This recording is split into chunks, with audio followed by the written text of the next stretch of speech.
હું ગીતા શાહ તમારી સમક્ષ 12 જૈન ધર્મમાં આવેલી 12 ભાવના વિશે થોડી માહિતી આપીશ.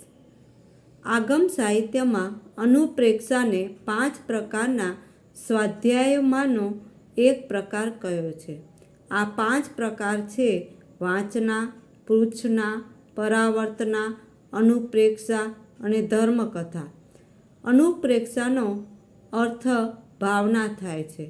શાસ્ત્રમાં 12 પ્રકારની ભાવના બતાવી છે: અનિત્ય, અસરણ, સંસાર, એકત્વ, અન્યત્વ, અસુચિ, આશ્રવ, સંવર, નિર્જરા, લોક સ્વરૂપ, બોધિદુર્લભ અને ધર્મ સ્વાખ્યાત ભાવના એમ 12 પ્રકારે તત્વચિંતન કરવું.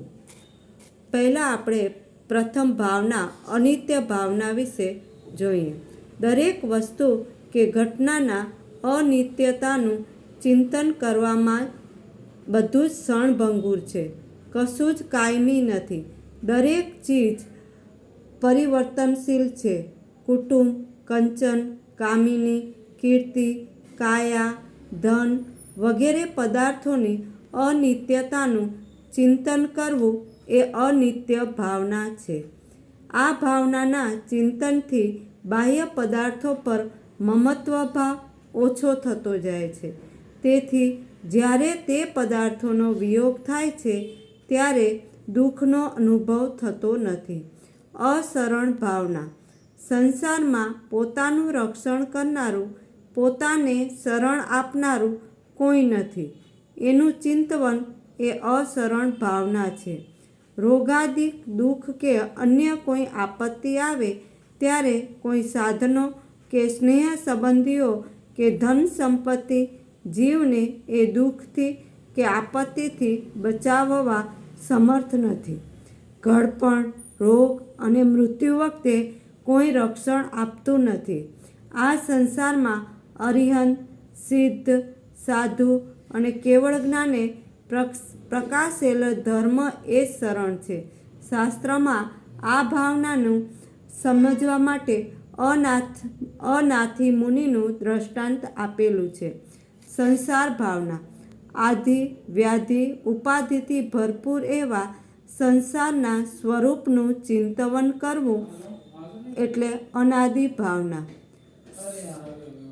સંસારના કોઈ ખૂણામાં કે કોઈ વસ્તુમાં કે કોઈ સંયોગોમાં આંશિક પણ સુખ નથી, માત્ર દુઃખ જ છે. આપણને જે સુખ લાગે છે એ સુખ નથી પણ સુખાભાસ છે. સંસાર ભાવનાથી સંસારથી છૂટવાની ઈચ્છા ઉત્પન્ન થાય છે. એથી અધ્યાત્મના પાયારૂપ નિર્વેદ ગુણ ઉત્પન્ન થાય છે. કારણ હવે એને સંસાર પ્રત્યે સુખ બુદ્ધિ નહીં પણ વૈરાગ્ય પ્રગટ્યો છે. શાસ્ત્રમાં આ ભાવના સમજવા મૃગાપુત્રનું દ્રષ્ટાંત આપેલું છે. એકત્વ ભાવના. આ ભાવના સંસારમાં જીવના તદ્દન એકલપણા વિશેનું ચિંતન કરે છે. જીવ આ દેહમાં આવે છે ત્યારે એકલો આવે છે. પોતાના શુભાશુભ કર્મનો ફળ એકલો જ ભોગવે છે. અન્ય સ્વજન સંબંધીઓ તેના કર્મોના ફળને વહેંચીને લઈ શકતા નથી.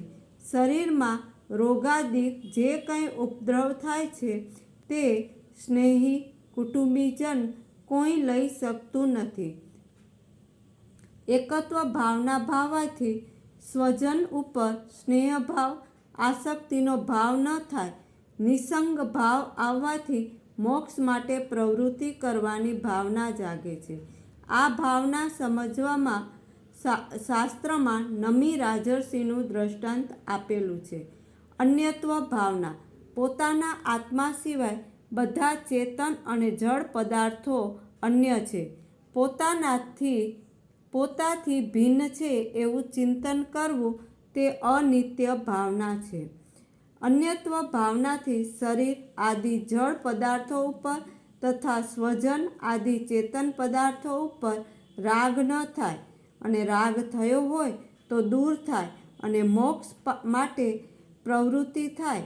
આ ભાવના માટે શાસ્ત્રમાં ભરત ચક્રવર્તીનું દ્રષ્ટાંત આપેલું છે. અશુચિ ભાવના.